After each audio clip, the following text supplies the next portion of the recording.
So story time. I was supposed to speak at an event at my church recently on a Saturday, and part of it was I was going to be speaking really open and honestly about my struggle that I had this past spring with some anxiety and depression, and I was nervous about that, but I was pretty confident that it was the right decision. And Friday morning, lo and behold, I woke up in a pure panic attack for seemingly no reason, and I was quickly brought back to that rock bottom moment. I'm Rian, Christ-following wife and stay-at-home mom to 4 sweet boys. I'm growing and learning how to glorify Christ as a wife, mom, homemaker, and teacher, so come and grow and learn with me. I am Mama on Mission.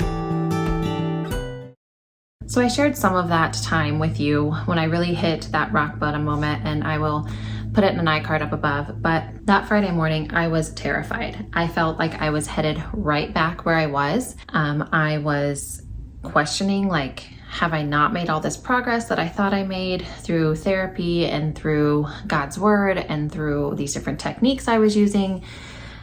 Was I headed back just right where I was? And I just kind of started spiraling downward very quickly that Friday morning.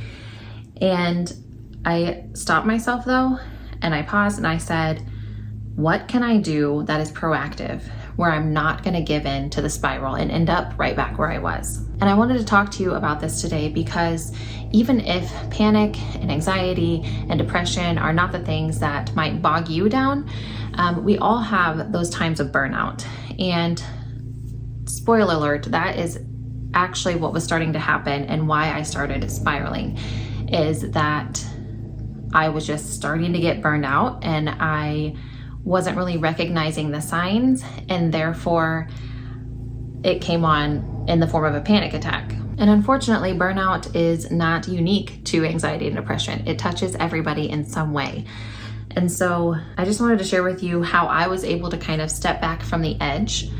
And these tips might kind of help you if you feel like you're kind of on the brink of burnout, or if you're just, kind of starting to kind of feel that pressure and like, I feel like things need to kind of slow down. I feel like something's not right. Here are some things that might help you, like they helped me. So the first thing I did, and is first thing that we should always do, is I prayed. I came to the Lord and I said, help. I learned in my last season of this that is one thing I can always pray. God, please help. And He is faithful. That doesn't mean He takes everything away right that second, but He is faithful to help when we need it. I prayed for a clear mind. I prayed for strength. I prayed for wisdom. And He did deliver. Like I said, maybe not instantly, but He did deliver in the long run. Now, the second thing I did doesn't really apply to you if you don't suffer from actual anxiety or panic. But I did the 3-3-3 model because, like I said, I woke up like my heart pounding, I couldn't breathe. And so I needed to bring myself down. So after I prayed, I found 3 things that I could see. And so I focused in on them. I saw the towel in the bathroom and I looked at the little tiny fibers of the towel. Okay, I can see the towel. That towel is green. I know it's there. And then I looked at the tile on the floor. Okay, I see that piece of tile on the floor, and I went through 3 different things. And then I did 3 things that I can hear. And so I could hear the water running. I could hear, 3 different things. And I focused in on those 3 sounds. And then I moved 3 parts of my body. So I sat there and I wiggled my fingers. I moved my fingers around. I moved my ankles around. I stretched my arms out back and forth. And those are just grounding techniques to kind of bring you out of that spirally, loopy, panicky space and just kind of bring you back down. And then I also took a shower, because that's another thing they say, to get in some form of water, and that kind of helps ground you. So while that did not take all the anxiety away, it just kind of brought me down to where I didn't go into that deep, dark, crazy place. And then the next thing I did was I reached out. I told Caleb, my husband, I said, I'm not okay today. For some reason, I just woke up super panicked and I don't know what's going on. I could have very well just let him go to work and not said anything. But to have him praying for me, to have him aware, really makes a difference. I then later, not right that second, but later went and called my mom and just said, I'm having a bad day. I'm feeling panicky, I'm feeling worried. And, she kind of talked through some things with me, some practical things. And then she also just kind of talked to me about nothing, just to kind of keep my mind busy on light subject. She kind of did a little bit of both, of the distraction and actually like talking through, okay, well, what's wrong? What could be triggering this? And that was really helpful. And then the next thing I did was kind of a meditation and a scan of what was going on. And so this is a practice that I've been doing for a while, but I felt like it was ultra important since I was, feeling the way I was.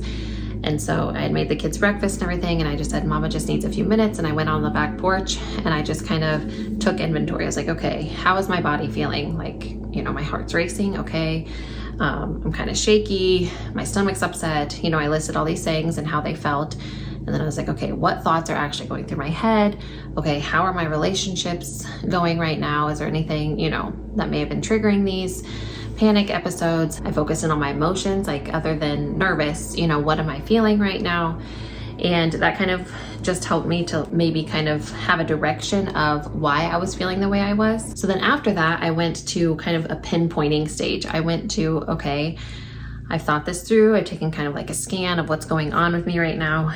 And I need to think about what is going on that I can actually change. Sometimes for me, that has been, the house is just a wreck. Like I've been disorganized and we've been really, in and out of the house a lot. And so things are just kind of like getting tossed different places and set in places that they don't belong.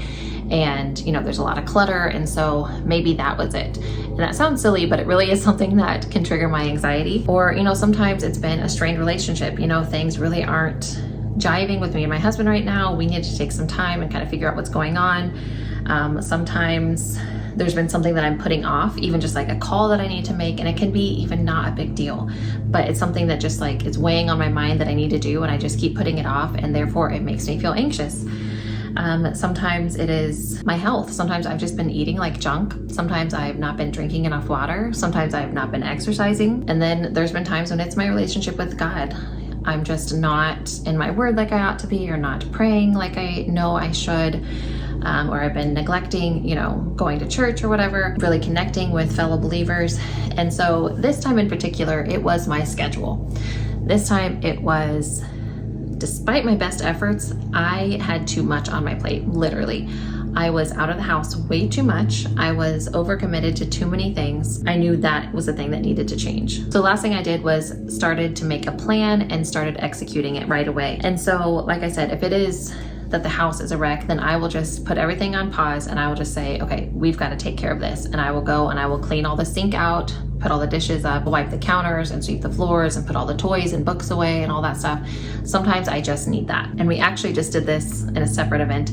We did this past Wednesday night because we'd been out of the house a lot, and we came home Wednesday night and I was like, I can't take this anymore. So my husband was like, all right, all hands on deck, let's take care of it. And in 30, 45 minutes, the house looked like a totally different house and I was a lot more peaceful. But anytime it's been a relationship that's kind of been weighing on me, then you call and you reconcile that relationship. If there's something you need to repent for, if there is something that you just need to talk out with someone, if there's just been kind of a funk between you and someone and you're trying to figure it out, this would be the time to address that. When it has been my diet or exercise or, something medically with my body that has been adding stress, then I put a plan in, hey, we're gonna start drinking this many ounces of water a day. Like, you haven't been drinking enough water, or you need to cut back on caffeine, which is something that I did this time around. I had been drinking a lot of caffeine because I wasn't sleeping that much. And as a mom, like, sometimes you just don't get all the sleep that you really need, but it wasn't always necessary that I was staying up late. Sometimes it was just because I wanted to and still getting up early. And so because I was low on sleep, I had been drinking a lot more caffeine. So I was like, okay, no, we got to reel in the caffeine a little bit, pump up the water, make sure that I'm eating, nutritious food, make sure that I am eating. There's some days where I just, go most of the day and I'm like, oh, did I eat anything today? Then there's some days when I eat too much, and then you have to think about, when's the last time I exercised? Do I need to go on a walk? Do I need to be outside? What is it that I need?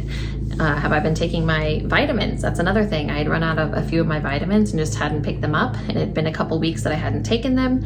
And I was feeling the difference from that, I think, too. I think that played a big part in this also. So definitely, if you're feeling something in your health is contributing to kind of that feeling of burnout and exhaustion and just being over it, definitely address those issues. If it's something that you've been putting off, just tackle it, just do it. If it is, that call to the dentist or, whatever it is that you're just like, oh, I don't want to do this, or some sort of paperwork you don't want to fill out, just do it. Just get it off your plate. And there's been so many times that I've been dreading a phone call, and then I go ahead and make it, and I'm like, oh, that was all that was. And then obviously, if it's your relationship with the Lord that has been suffering, that is causing, you to feel weak and tired and just done, then get back in your word. Repent, dig into his word, get with his people, fellowship, talk to a friend, pray with a friend, just get back on track there. Yes, I had some of those, health things that were probably contributing, my, vitamins and, not drinking enough water and not sleeping enough. But I also, like I said, was definitely overwhelmed by my schedule. And so I had to go and pull out my calendar and say, what do I not have to do? There are things that I'm committed to that I need to do that are my responsibility. I have to homeschool the kids, right? I have to take care of my home. Those are things that I can't negotiate on. And then there are things that I wanted to do, but I don't have to do those. Or there are things that I felt kind of obligated to do, but really I don't have to do. And so I just immediately scratched 3 things off of my list for the week. There was a visit I was gonna make to someone, and I hadn't told them about it yet, but I was like, this is not the week for that. So I just erased that off my calendar. I was going to go on this play date. It was like a large group play date. And then I was like, you know what? My kids will be fine if I don't go to this one. Scratch that off my list. And then there was a book club meeting, and I decided then and there that now is not the time for me to do book club. I love the idea, and I might still read the books along with them, but it's just not my season for that. And so I erased that off my calendar too. And just freeing up those 3 little things, I could breathe a little better. And so that's how I knew, oh yeah, it's definitely the schedule. And so that's when my husband and I were talking about, there are a lot of things that I can do. There are a lot of things that, someone asks, hey, can you help us out with this? Or, hey, do you want to go get coffee? Or, hey, do you want to do this? Or can I bring my kids over and, have a play date or whatever? There's a lot of things that I can say yes to, and I should say yes to some of them.